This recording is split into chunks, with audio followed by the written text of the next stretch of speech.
নরসিংদী রায়পুরায় আধিপত্য বিস্তারকে কেন্দ্র করে শ্রীনগর ইউনিয়ন পরিষদ ও ইউপি চেয়ারম্যানের বাড়িঘরে হামলা ভাঙচুর ও লুটপাটের ঘটনা ঘটেছে।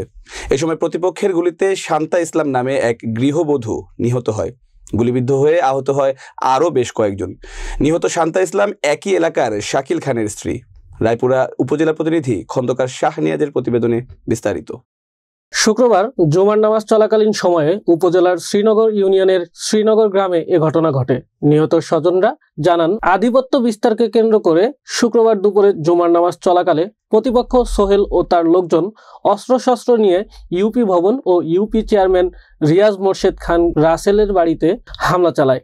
এ সময় ৮-১০টি বাড়ি ঘরে ভাঙচুর ও লুটপাটের ঘটনা ঘটে। এতে বাধা দিলে ইউপি চেয়ারম্যানের চাচাতো ভাইয়ের স্ত্রী শান্তা ইসলামকে গুলি করে তারা।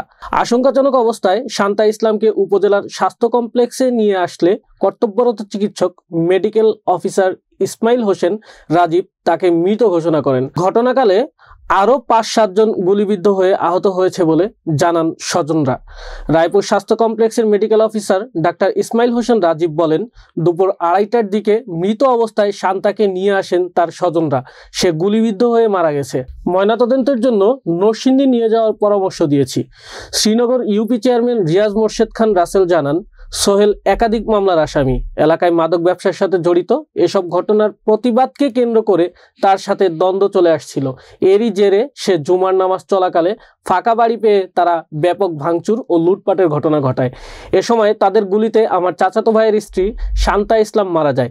এ ব্যাপারে রায়পুরা থানার অফিসার ইনচার্জ আদিল মাহমুদ নিহতের ঘটনার সত্যতা স্বীকার করে বলেন, এই মুহূর্তে সঠিকভাবে সবকিছু বলা যাচ্ছে না, তদন্ত সাপেক্ষে পরে জানানো হবে।